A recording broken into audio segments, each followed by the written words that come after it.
Welcome. Whoo! Have some energy for this one. Welcome to episode 116 of the Off and Beat podcast with Clint Nelson. I'm your host, Clint Nelson. Before we start the podcast, you know I got to do it. Don't forget to like, comment, subscribe, follow on all podcast apps. Hit the notification bell. You know, basically, keep up with the pod. I'm always posting regularly, 3-4 times a week minimum. Always expect one on Saturday. The one, by the way, Fuller House of Lies. I believe it was episode 113 is actually really starting to get some listens. This pod is blowing up. And if you could sense the joy from my voice, it's because, look, before we start the pod, I put a lot of time in this. I'm recording this, by the way, at 6:43 a.m. on February 22nd. If you listen to the previous pod, that is literally 6 hours after the previous one. For some reason, I'm more energized for the 6:40 in the morning with no sleep in between. But hey, the fuck do I know? Yes, episode 116. So let's get it started. Since you already read the title of today's episode is SIA Chandelier Crackin. So if you're assuming, what's that all about? So it triggered in my head. I remember exactly. There was this, I went to this Cajun Louisiana restaurant not too far from where I live years back. And that's not really the important part. Behind this, kind of in this back side road alley, there was this place called Progressive Lighting. It didn't look like a building that would be for lighting, whatever the hell that is. And I'm looking in it, and I see, it's a chandelier place. One, in today's climate of business, you really think renting out a 20,000 square feet building for chandeliers is really good for business? You really think that's like what, out of the highest needs? I understand people always are going to get chandeliers, but these are fancy chandeliers. I guess it's fair to say, if you walk in, one thing you could rely on is there'll be good lighting. Jesus. But a place of chandeliers. Are we just making up businesses? I feel like chandeliers should just be one of those things that you could just kind of buy. Like, it should just be like there's not a Nerf football store. There's not a orange cone store for like driving and parking stuff. Like, there's not a colored pencil crayon store. Why is there a chandelier store?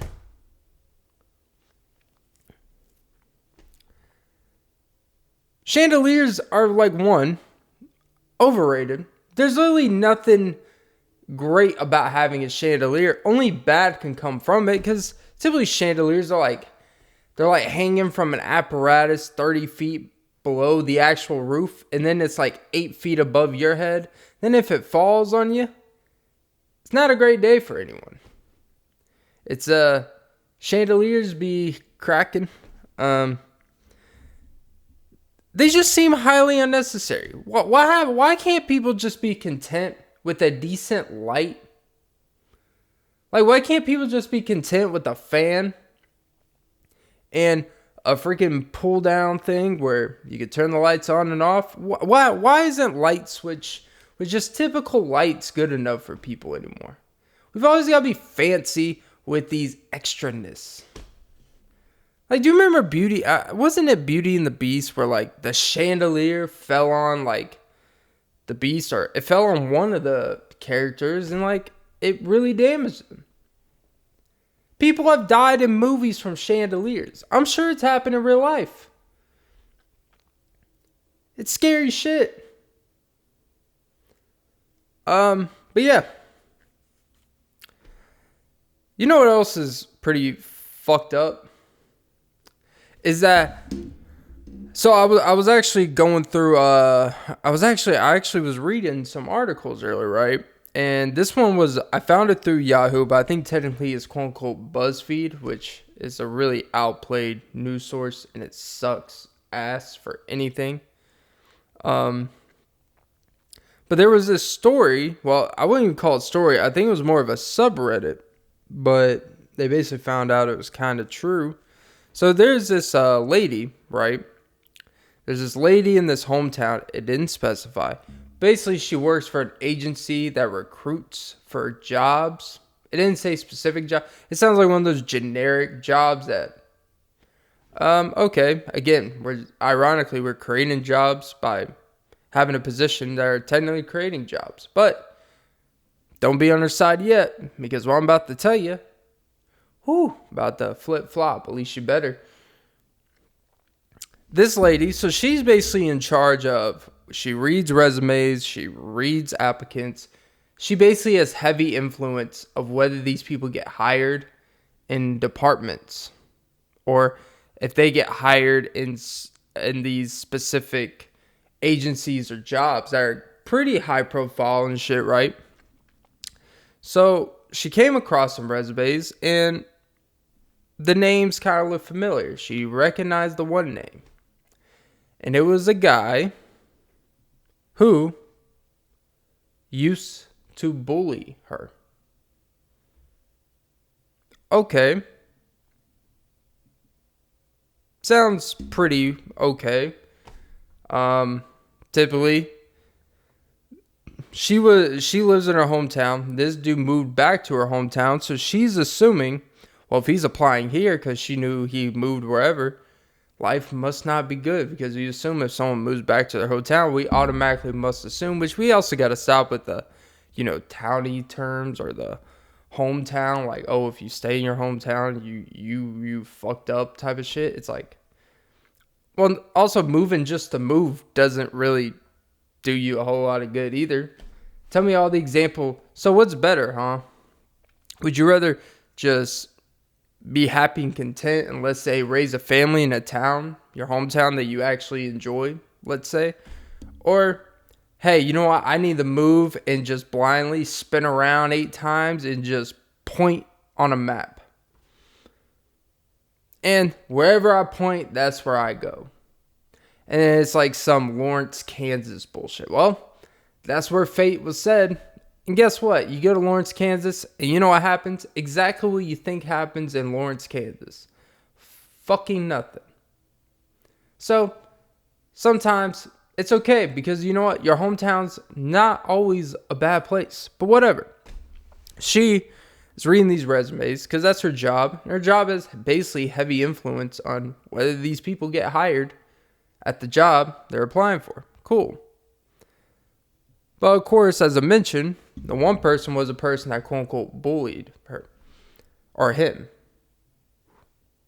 Yeah. The dude who was the bully was quote unquote, he's a he. I don't know if the person in the hiring process, it sounded like a she. Actually, no, it was a she. Yeah, the title said she. So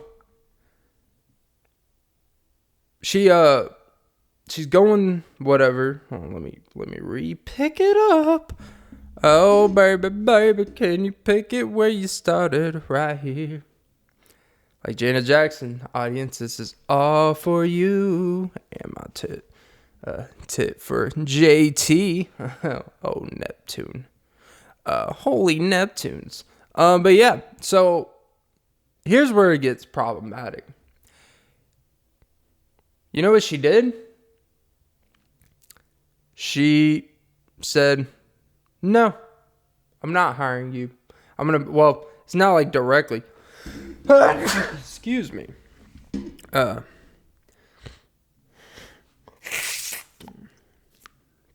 Sorry, just sneezed my sins away. But yeah, she basically She did not.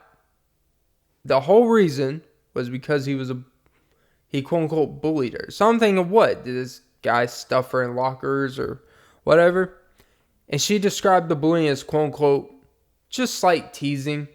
It was just more annoying. It was never volatile. The fact that she admitted that was like, holy shit. She didn't even lie or exaggerate the fact that, oh yeah, he used to fucking put me upside down and my change would fall out of my... God fucking damn it. I hate when I sneeze and it fucks up. There's like a little in the nose and I gotta sneeze it out. This is not good for the audio. Sorry, back to the story. She blackballed him from being hired. Sounds pretty familiar, huh? And I don't know the races of this situation, but it's funny how, you know what bothered me about this is like, first, let me just say, you're a fucking bitch. You know what? I get it. Fine. He teased you a little bit in high school and you quote it as a bully, which the way you describe it, I wouldn't really call it bullying. I would say more teasing, which is like a tier 1. If it's bullying, it's like a very low, the lowest common, I don't know if it's low because the lowest common denominator of bullying would be like the worst actually. It is the least severe form of bullying. And I don't care what you say, not all bullying is created equal. There are levels to bullying, okay? But you're basically, I was lightly teased. It was just more annoying than anything. Okay. And now, what? I'm assuming it's like 9-10 years later from this. You don't think he's at least kind of grown up? And the fact that someone in a position would not hire a person where this isn't like, oh, I didn't hire him at fucking Goodwill. Like, this is the way, if you have a department, if you have an agency that's literally in charge of hiring, recruiting to these positions, they're obviously pretty decent positions. And the fact that the whole article, one, Buzzfeed's tone during it was just like, oh, this is funny and a joke.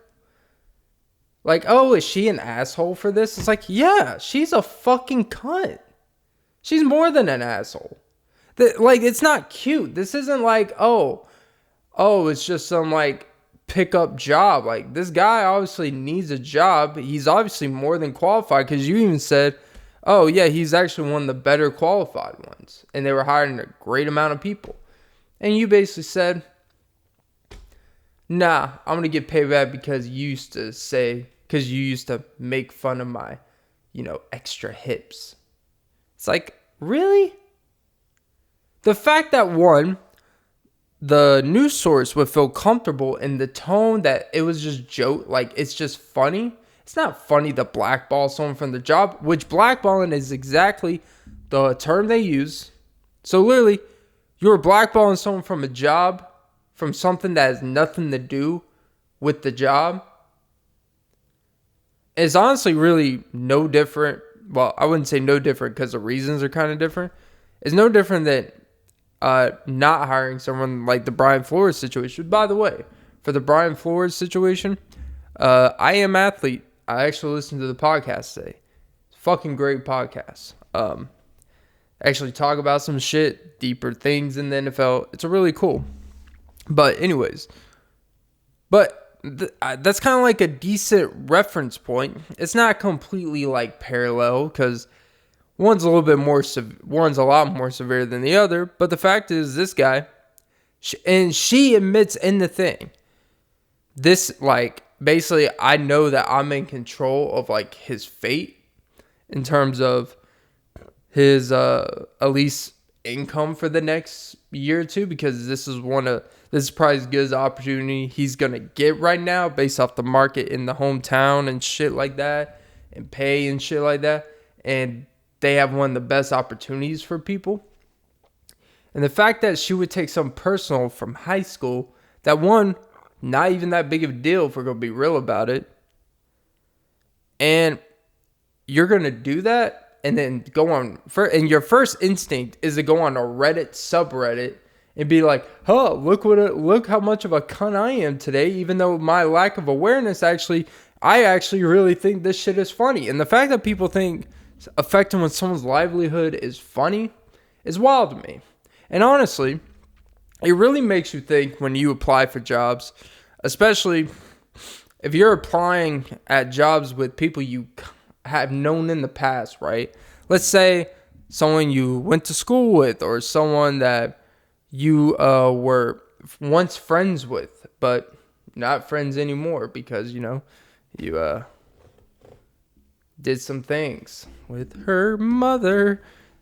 And you go apply for a job, and let's just say she may not be the hiring human resources director, but she's like a shift manager, and she also happens once a month to go on the company outing that they put on a card, as the higher up employees do, and they go to some Mexican restaurant and get some margaritas and cheese dip.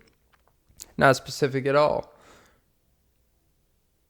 And let's say she just slightly puts in there to the human resource director after a couple margaritas are down in the tube, and she says, hey, by the way, you know that Clint guy? Yeah, fuck him. Don't hire him. It's like, well, we can't do that off personal decisions. Like, if you don't do it, I'm going to tell everyone that you got an abortion. And of course, she's not going to hire me. And I wouldn't even want to hire. Like, I wouldn't want that shit around the workplace. That's not good. I'll take the L. But the fact of the matter is, the influence because of something personal, because I fucked your mother, get over it. Obviously, I'm exaggerating. That's not a real situation. But the situation where someone that has connections to the person that could literally be in charge of whether you can make a living for the next 4, 5, 6 months, let's just say, for a short-term thing, like, that's fucked up. Because of something so childish that has nothing to do with this. Like, if I was in a situation where I was in charge of hiring people, and let's say some guy I went to high school with that used to make fun of my weight, even though they gained a lot of weight and they look like douchebags, and they were really douchebags then, and they get older and life's not going great for them. They're completely down the dumps. They're depressed. They got a lot of acne. And I could sit there and be like, oh, hey, Nick. How's it fucking going, you asswipe? And I could sit there, critique them, how they look, this, and that, and the other. Nah, shit, looks like you're the one in need of something now, huh? Or I could be like, hey, man, I understand that it was high school. It was 10 years ago. I'm going to assume you're not that person now. I'm going to assume you mature. I realize, like, hey, let bygones be bygones. And then I kick them in the nutsack and say, you're hired. Oh, and by the way, I know the sign said you get 14 hours. I made it 9. So, take it or leave it. No, but seriously, like, I wouldn't be a douchebag. But like, hey, man, I understand, like, hey, there's certain things that shouldn't overlap. It's like, I would hire. If we need people hired, they need a job and they work, fine. Like, you got to be able to separate things. And this is why the fucked up problem in society is that everything is so personal. Like, you're literally talking about someone's livelihood, and your problem with them is very minimal, if anything, on any plot of any UAV radar, on anyone's mind. It's literally, and what really bothered me the most about the story is the fact that the Buzzfeed people, whoever wrote that horse shit, like, in terms of referencing it and retelling the story, they told it in such a way that they made it seem like this shit is funny and that, oh, you know what? We've all been there. We would all do the same. It's like, actually, we wouldn't. You guys are fucking dickheads. It's not cool. It's actually like, I'm not even joking when I say it actually pisses me off. Jesus fucking Christ. It's like every time I talk like there's like this little bump in the back of my nose. Sounds like crack. No, but like that shit actually pissed me the fuck off. It's actually not funny. Like I'm dead serious. I know joke around about a lot of shit. But like that shit, I don't know why. Because I just think about like, what if you're someone, you just lost your job. Let's say you just went through a really bad divorce. Let's say child support's kick your ass. Let's say you got this, that, and the other. Car breaks down. And you're in need of a job because they laid you off. And this is a job that provides decent pay. Some you can easily start, get into it. They have a hiring fair and all that. So they're obviously hiring. And you go in and you see someone that has a problem with you. It could have been some girl or some guy that you broke up with in high school. And they hold that over you. And I don't hold, like, not even hold that, but they look at you and they see that you're kind of the one, you're the one technically, like, in a vulnerable position because you need a job. And they literally have, like, kind of, at least your immediate future in your hands, like, whether you can pay your bills or not. And they know they hold that power, and they're just going to bend you over and double finger your asshole. And it's just fuckery. It's like, I understand there's certain situations that overmask others, and there's some more serious than others. But we're talking about someone who she said it was just more annoying than anything. It was not volatile. It was not serious. So I'm thinking teasing. I'm not saying teasing is right. I'm not saying go around and just tease people. But that's what kids do. Alright? Like, you can find anything about anyone to tease about. And the whole I'm assuming she holds a job in that position. She said it was like almost a decade ago. So she's at least 28, 29, 30, whatever the hell. Like, that's horseshit. And let's be honest, you reverse the roles, and let's say a guy does that to a woman, that's a freaking lawsuit. That's discrimination. That's discriminatory of all accounts. And it should be, but it should also be when it's a guy that can't provide for himself or his family on the line, it's just, go fuck yourself. That's why you don't fuck people over. That's why you don't treat people wrong. But reverse the roles and say it's some guy that, let's say it's a single mother goes in there. And that's the only like real example that would actually like have merit. So that I'm going to use that. Well, let's say single mother goes in there. She's trying to just buy diapers for her kids, formula and all that. And some guy has some bitterness towards her because 4 years earlier, she left him for someone else, right? And look, that may, like, I understand you have some personal angst. I get that. And it's not a company's job to just hire someone because of their situation. But in this situation, she admittedly said, yeah, he was more than qualified. He was actually one of the better qualified candidates. And they were having like a hiring, not fair, but like a hiring, like, grouping type of situation. And the reason why you don't hire someone has nothing to do with their qualifications or has nothing to do with, whatever. And you do that shit. That's a lawsuit. No, they're like, jokingly. And the fact that they put this on the internet and thought this shit is funny, I have a huge fucking problem with that. Because it kind of shows like the insensitivity with how actually, there's some things that I understand on the surface seem funny, but they're just not. And you know me, I fucking go on bank rants. I go on rants about people parking in front of stores. I go on rants to absolutely nothing. But this, it's a little different. Because I feel like it's kind of, I'm sorry to get too serious on these pods now. But I really believe we've become a little too desensitized to how important it is for someone to be able to provide for themselves. So someone to be able to make money and do shit with it, and not everything so be personalized. Like, look, I'm not in the business of you have to wish every ex person in your life the greatest. You know, I'm one of those, like, I'm kind of indifferent on most people, friends, or whatever. Or like, you know what? I don't wish the worst for you necessarily, but I could care less in a lot of ways. But I would not even, my worst enemy, do I just hope, like, because of whatever, they don't get jobs and they're not able to at least have a chance to better their lives.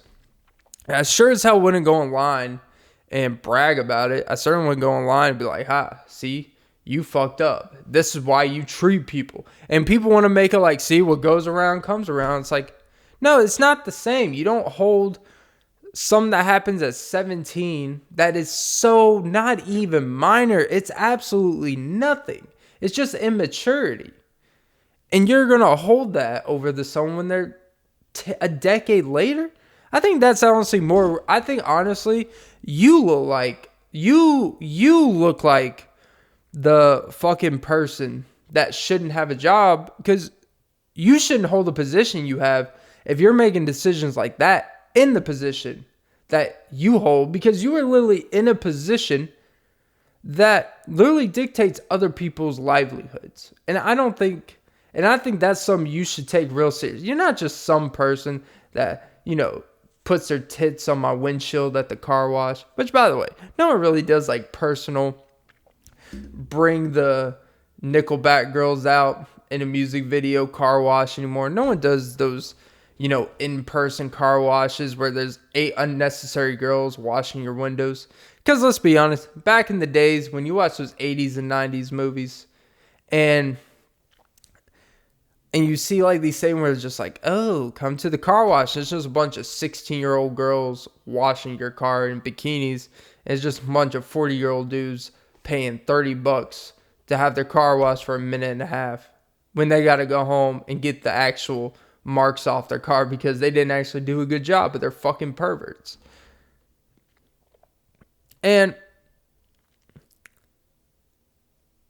it's just kind of, what was the point I was making? But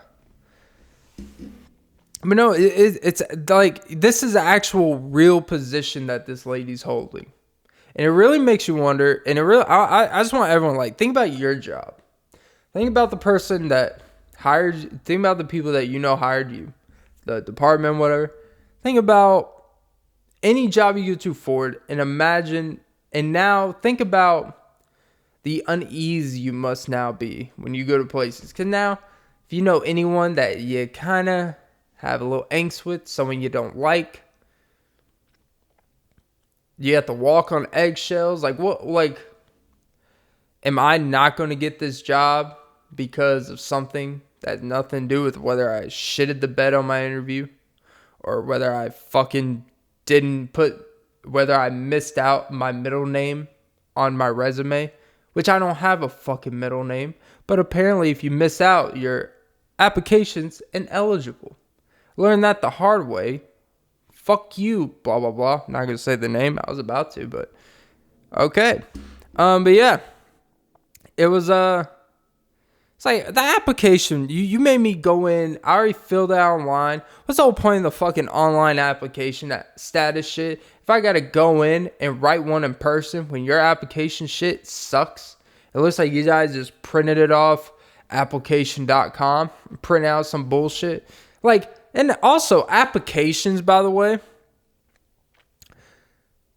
Like, why the hell do you need to know the phone number of the last 3 places I've been to? Like, I just have my last 3 employments from 6 years ago just sitting in my fucking phone just ready to write it down at every moment. You know I got to go online and look up the location and phone number in case, just to put down a phone number that you're not going to call anyways, because none of those places are going to contribute or tell you, because chances are the people I work with don't work there anymore. And secondly, they're like, none of those places translate to anything I'm applying for here.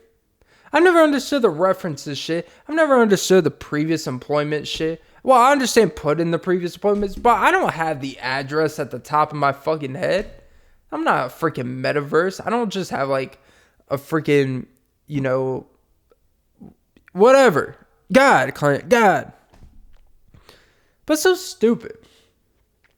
It's just like too outdated. All you need to know is my full name, I guess my social, my checking account information to pay my ass, and do I have a record? What do you need to know? All right, well, I guess like what's your skill set? It's like, well, honestly, if I'm applying for this job, you don't need to know my skill set because it's pretty self-explanatory what you're going to have me do here. It's pretty much anyone could do this. It's just a lot of people don't want to do it.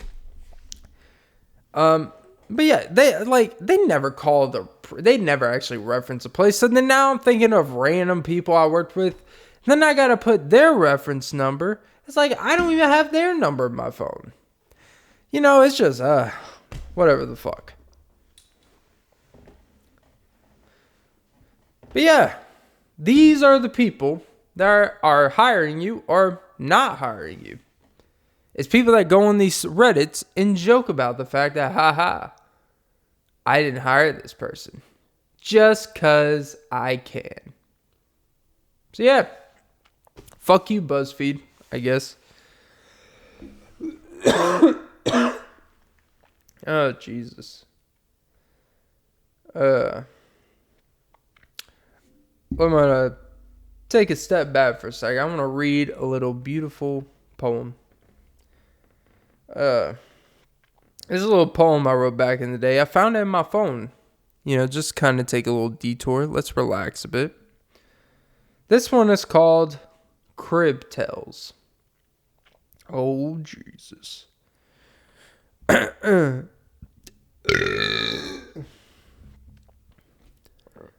They be saying, squeeze my juice so we can pour half a glass at the vineyard. Tell Martha I said hey, as we in disgust when I'm getting tipsy in her gutty innards. Summer beach vibes with them wives getting a snappy to the second finger. Took a little nappy in the valley so they hangover doesn't linger. I've put my dick into places that make Tony Danza go bonanza. I know I fell off the wagon more than once or twice. You're not hurt that I'm hurt. You're hurt that I'm alright. I don't mean to idolize through my idol's eyes. If you acted right the first time, you wouldn't have to act it twice. Don't come over unless you're getting naked. I'm about to murder this beat like it's premeditation. If she's your baby, how come she's the one that tells you to stay in the crib? And that is Crib Tales. Oh, yeah. Oh, yeah.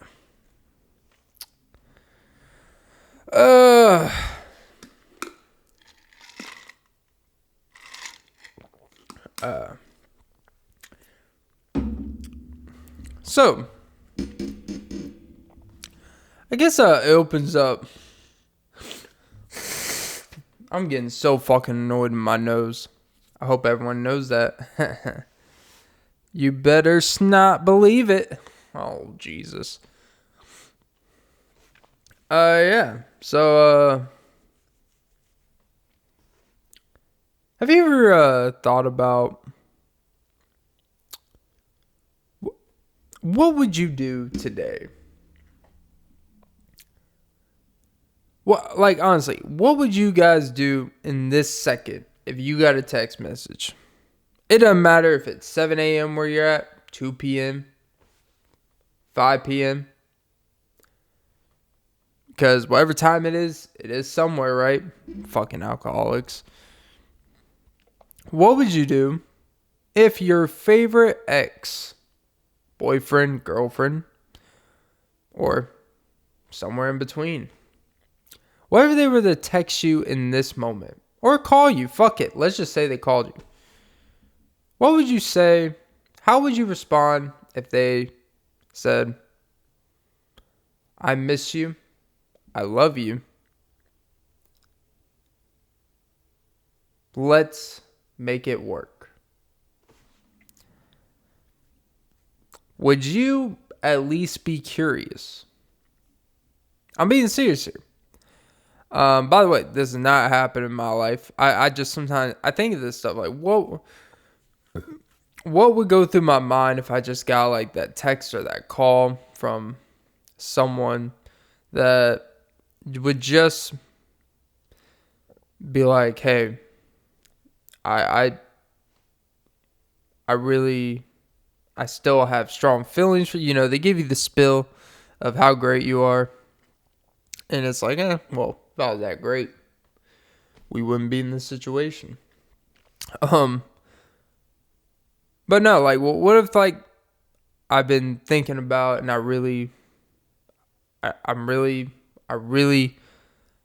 still have feelings for you, and I think it's a sign from the universe that maybe, hey, and I checked our zodiac signs, and it says there's a 40% chance it could work. And that's enough for me. No, but like, what would you do if they call and text you, basically say, hey, let's talk. Let's see if something is still there. You know, let's reignite the calf raises.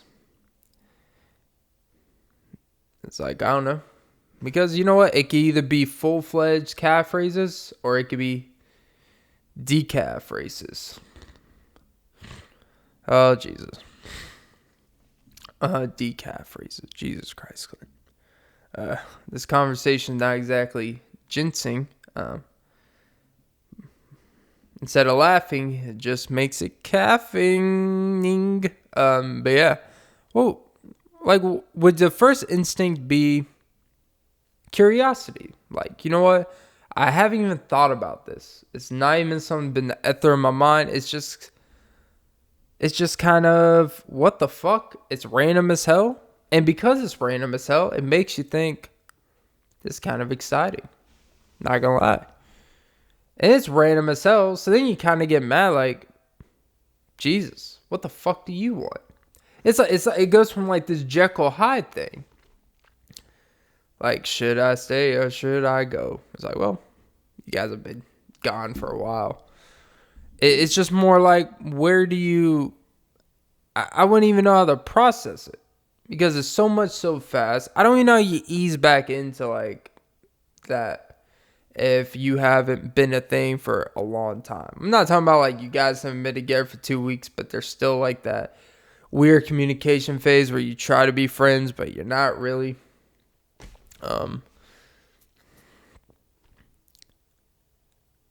I guess is curiosity kind of like really what like when people say the devil is what makes a man, the devil is what makes you kind of go back to things that weren't good for you, quote unquote, or vice versa. Or the devil is the one that kind of lures you back. And nostalgia, what's the term? Nostalgia is the devil's lettuce. Well, devil's lettuce means something else, but lettuce is actually not really supposed to be for that. There's actually a real term like lettuce. I think it's like nostalgia is the devil's way of reminding you that the past is not always as romantic or as beautiful as we think it is. And I think about unexpected texts and calls. Like, I don't know how to take it. Because I don't text and call people on a regular basis. To be honest, I barely even initiate conversations because I don't really, me personally, like, I don't really feel the necessity to talk to anyone right now. Like, in sense, like, I don't know what to talk to you about. Like, cool, because there's nothing more like just annoying when you actually want to talk to someone about something, and it's just they seem uninterested. And once that happens a couple times, just like, you know what, I'm good. I get agitated. Like, all right, you know what, I'll just go fuck myself. But no, like, seriously, like, curiosity of what was or what can be, that there's this like 1% in the back of your head that just kind of wishes, like, I wish they would just text and call me right now and just be like, hey, I miss you, baby. I miss you. But no, it's probably more like, I fucking hate you. And I'll be like, sounds about right. Right where we left off. But I think we always tell ourselves, like, we have too much pride. Like, we would never entertain that again. And I think, honestly, most dudes would just say, like, oh, well, if she were to hit me up, I would basically make her jump through all these hoops, and I would make her just to only do what I want to do, and basically just fuck her, right? If we're going to be real about it. Like, once that emotional ship has sailed, it's always just about, well, you know, if she wants to smash, so be it. It's like, yeah, I don't know. I feel like if you know it's just going to be that, you just probably shouldn't, because the ramifications of just, quote unquote, as the kids would say, smash and pass. If you smash a little too good and forget to pass your pecker out of there, you're going to be passing an 18-year alimony test. Ask Sam Hunt. There's this thing where there's 1% that you just want someone to text you, call you. Then there's this other percent, like, why don't you just do it? And then the rest of the percentage you says, what the fuck is the 2% of you thinking? There's no business. Life's just fine. Everything's okay. Why are you even going to introduce something that hasn't been prevalent in your life in quite some time? Just cause. And I think to myself, you know, am I just trying to get in my own way because it's an excuse to not make sure I'm staying on the right path of accomplishment and working towards the stuff I actually do on a daily basis that's actually shown progress and production? And I think about that. I think, like, I'm human. I have thoughts. I have emotions. I have feelings towards people that are unfinished. I have feelings towards people that I feel like have not been laid out on the table. But at the same time, they don't really always need to be put out there. Sometimes everything doesn't need to be said. I'm an advocate of that. You know, sometimes closure is one of the most overrated things to me. I don't feel like I feel like closure in the traditional sense, like, hey, I know all this fuckery just happened. And then, like, 3 weeks later, what, you want to meet at a freaking Brewster's and outside under the umbrella and just fucking, hey, I'll pay for your vanilla swirl. And you get this, like, first of all, ice cream places are one of the most overpriced fucking things. It's like $9.50 for a chocolate covered cone, like the Dairy Queen type, but at, like, these Brewsters, these TC Buy-wise, TC Buy. So wait, if it's a half and half swirl ice cream, is it buy? I don't know. I like to lick both sides of the, you know, cream. Creme de la cream, homie. But I think I really do think, like, do we kind of reach for things that aren't there, that weren't even necessarily the greatest at times for either person? And do we just think because we've grown as someone and we just automatically assume they have? And do we just assume that, oh, well, now we're too, like, much more mature, everything's not over the top, like, we would actually have a better sense of learning and understanding each other. There wouldn't be all these things that we presumed were in the way of it. Would it actually be better? And I would just say, name one situation where someone got, like, truly broke up first time, and they got back together months later, and it just like nothing happened, and their relationship was better than ever. I'm gonna tell you, I don't think it's ever really happened. Well, look, I know it's happened, but I don't think it's one that's been confirmed to work enough to make that steady die as a reference. It's literally the equivalent of, well, Mark Zuckerberg dropped out of college. It's like, okay, you know what? You got the greatest fucking social media idea in the history at the time. You know what? When you create that, then you could drop out of college. And you know what? Also, he was at Harvard. So obviously, he at least had a little cachet like, hey, motherfuckers, 98% of y'all can't even suck the dicks to get in here. I mean, you could suck their dicks, but they could just be like, suck his dick to be you. You're not getting in. Go apply at Princeton, you lame ass bitch.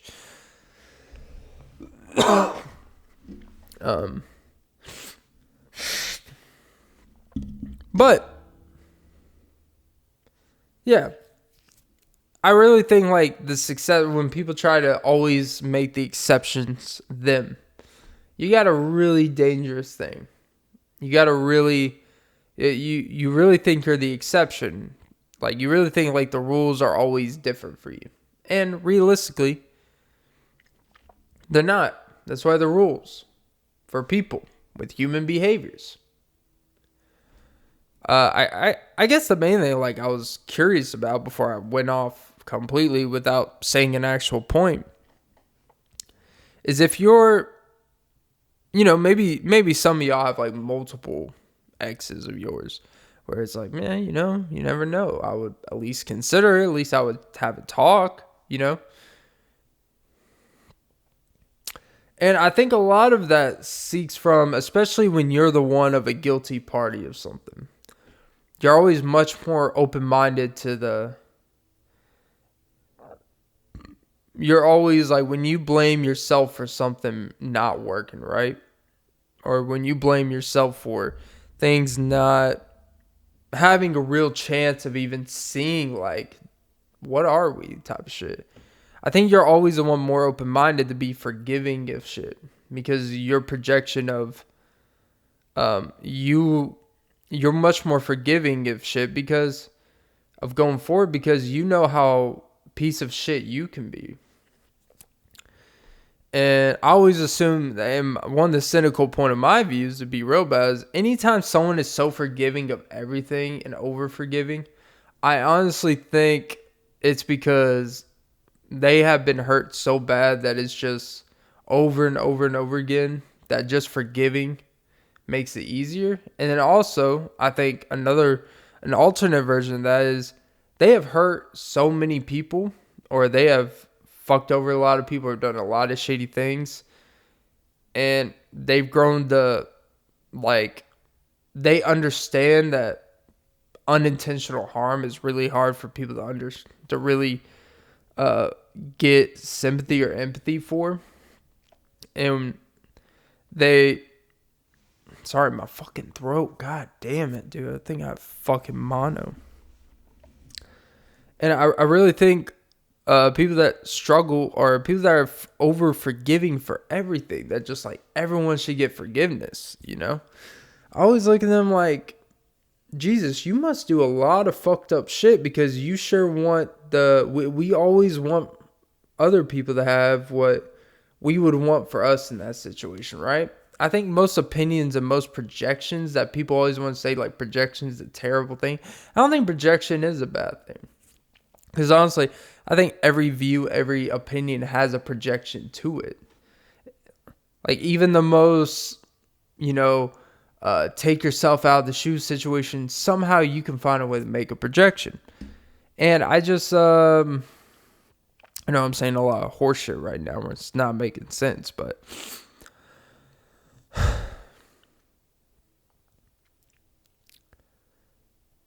I guess like typically the people that are the most forgiving of things have been the ones that have done probably the most things that they feel they haven't been forgiven, or that they needed forgiveness to move past it. So they develop that forgiveness is all mentality. And I think I've kind of turned into that. And I don't know if that's a good thing. Like, I have forgiven, even if I haven't. It's like I've wanted, because of something I feel really bad with someone. I feel so bad about that situation.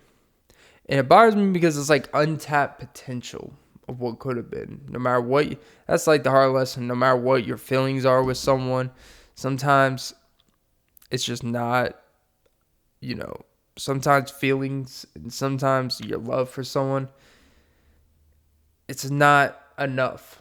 No matter how strong it is, right? And then there's been other situations where I've been forgiving of things I have no business being forgiving. Even if that person doesn't know that I've forgiven that type of shit. And it's this weird thing where I'm kind of like, I don't know what's right, to be real about it. Damn, look at me being all sentimental. And damn, I almost said a word I shouldn't say. Got myself, bitch. And then I say a word I still shouldn't say. But apparently bitch is better than the other word I was going to say. I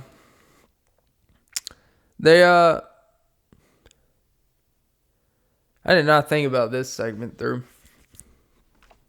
I don't know. I guess,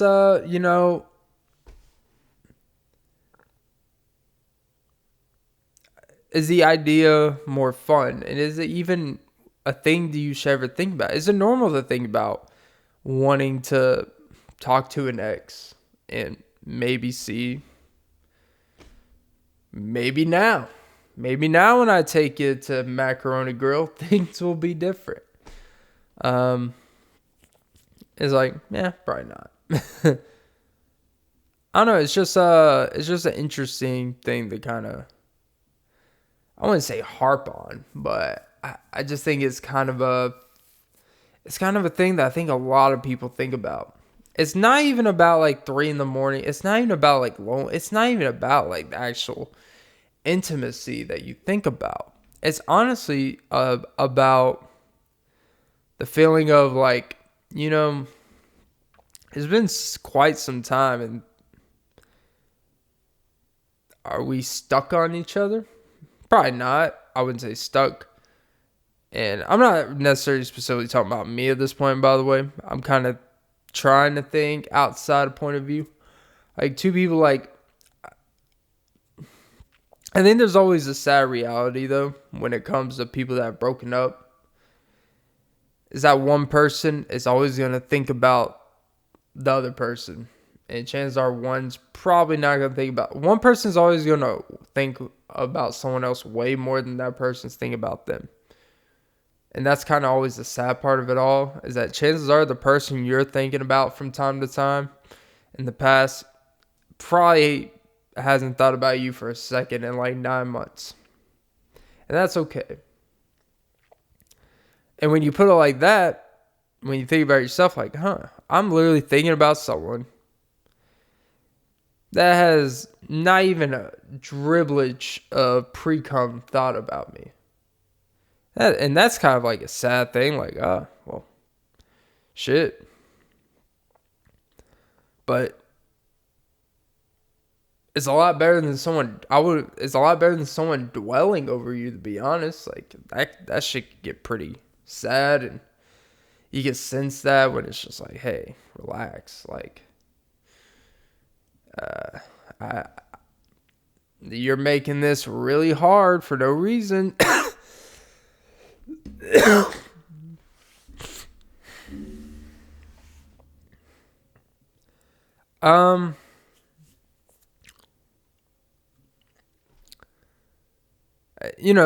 like that Summer Walker song, which is actually a pretty catchy song.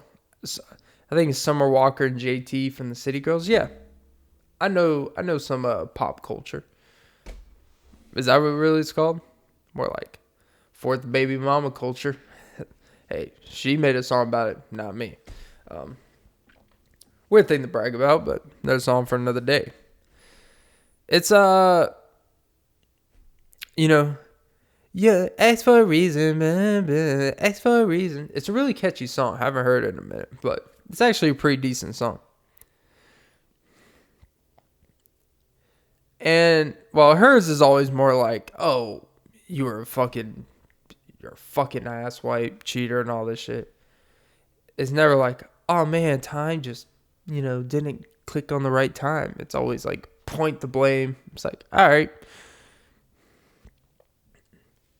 I guess more of my opening thoughts, I wouldn't call this a rant. It's really like a confusing thing that I thought I had a better understanding of what I wanted to go with it. But the more I talk about it, the more I'm like, why?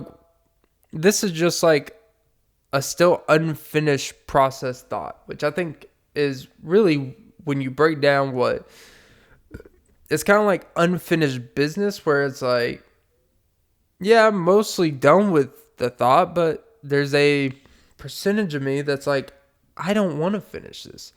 It's like me writing the script. I would assume it's like writing a book. It's like you got about like 5 more pages left, and you just procrastinate and don't want to write it. Not because you're afraid of what's the ending going to be. Like, you kind of know where you want to go, but it's kind of like you just don't want to write that last word and close the book, because then what? Where do you go from there? Once you finish writing this script or whatever it is you're working on that involves writing, and you close it and say you wipe your hands clean of it. Once you do that and you send it off, like, the judgment starts. It's time to move on the next project. No more, the idea's fun type of thing. I don't know how healthy. I wonder if it is healthy to kind of always have that 1% thought of, if they text me, I'll at least think about it. But then at the same time, I don't know how healthy that is, because you're really in a passive aggressive way saying, text me. No, seriously, but like in a passive aggressive way, you're really kind of like, I want that person to kind of feel, I just kind of want that person to tell me they miss me. I don't know if I want them to actually miss me, but it feels good that someone misses me, or it feels good that this person specifically misses me, I should say.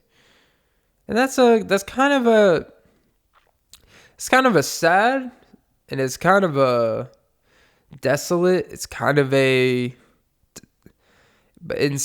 intriguing, but it's real. Like, I think trying to avoid that would be trying to say you would feel shame with that. And it would be understood, like, you don't want to be the guy that's always going, you don't want to be the person that's always going, relying on an ex relationship to maybe come to light because you can't get anyone new. But maybe the reason why you can't really put yourself fully out there, put yourself and really actually be yourself and actually connect with someone, is because you're still kind of connected to this thing with someone that you can't move past. And then you don't want to, and you think you're being thoughtful because you don't want to use this new person to get over an old person. Because, again, like I said, the origin of how some start matters. But realistically, I'm pretty sure, I don't know percentage, if I had to guess, probably 60 or 70% of times when someone meets someone new and they start dating and maybe you marry and shit, like, I think most times a lot of those relationships start because they needed to get over someone. And then you move on with someone and you realize all that getting over someone, trying so hard to get their approval in the long run. Like, it's a waste of time, but I think it's human nature, you know? And realistically, all the time that you probably think about someone in the past, you were probably way in their past, way before you got to that conclusion. I don't know. You know, maybe you just one day stop by in front of their house or apartment, call them or text them, and they're like, "What the fuck are you calling me for? Is everything okay?" Like, yeah. Get inside. I'm out front. And they're like, "Oh my God, what the fuck? Why?" It's like, yeah, just get in the car. And they're like, "I'm not getting in the car. I haven't, like, that's weird. Like, we're not like that." It's like, just get in the fucking car. They're like, turning me on. Okay. Since you put it like that. They get in the car. You know what you do? You take them to Progressive Lighting and show them, baby, it's not the lighting that makes you beautiful. It's the fact that it's you. And that's why you're beautiful. And never let anyone crack your chandelier. Because that's not the way I see ya. See, I knew I'd tie it together. That was honestly probably the worst last 25 minutes of a podcast I've ever done. I really pushed through that one. But you know what? Fuck it.